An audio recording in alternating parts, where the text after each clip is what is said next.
Welcome to EDU World Space. Once again, welcome to a new problem.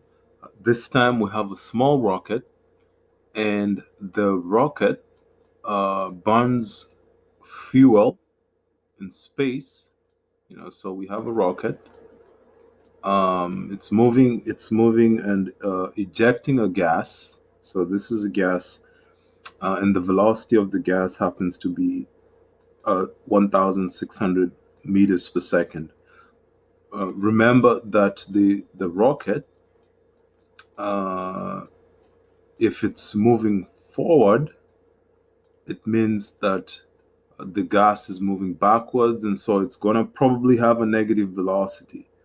We also know that the rate at which the ejection is happening, um, the rate of ejection, dm over dt, is 0.0500 kilograms.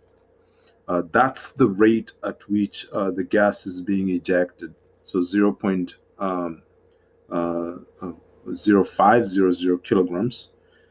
And so this is the information that we're given in part A. We want to find, so this is part A. In part A, we want to find if the thrust of the rocket. Okay, we want to find thrust of the rocket. That's this. And it's a specific force that's thrusting the rocket forward. So what's this force that's pushing the rocket forward? The second thing that we want to find out is, would the rocket operate? Would the rocket operate in outer space? So that's what we want to find out. A rhetorical question. And also in part B, we want to see, how do you steer the rocket and how do you brake the rocket? So to get the thrust of the rocket, we use this relationship where we have a negative velocity of ejection together with the rate at which the fuel is being ejected. Just remember, this was kilogram per second, so don't forget that. And this is the fuel, um, um, fuel burning. So there's some fuel being burning right here.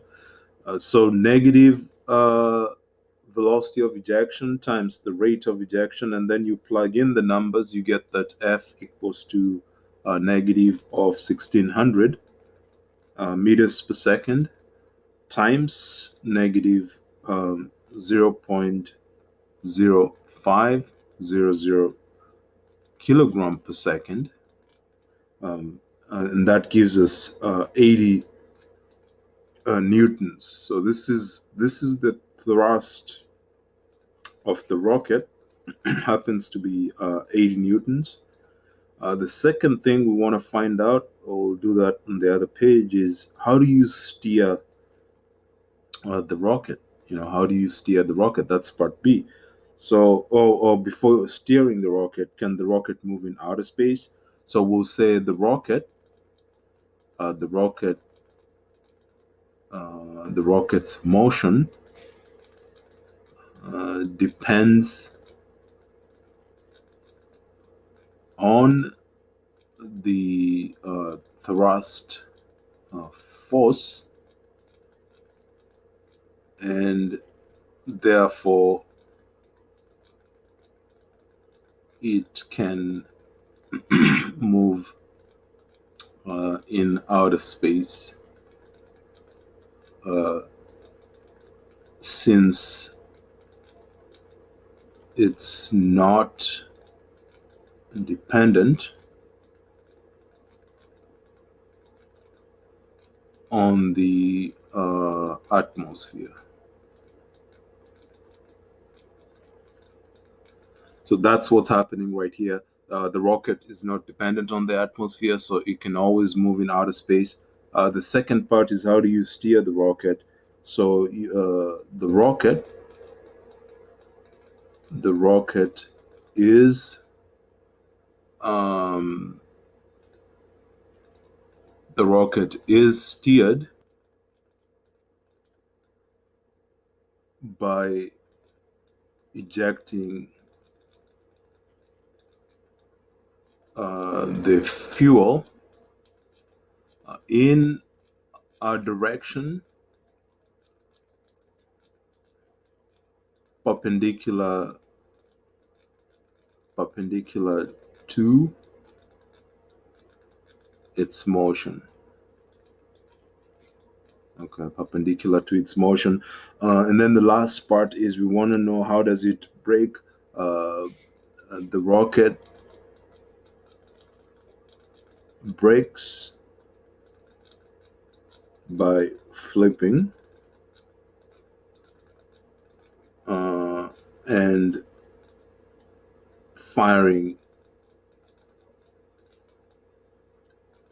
its engine. And then we'll say to move, it flips again.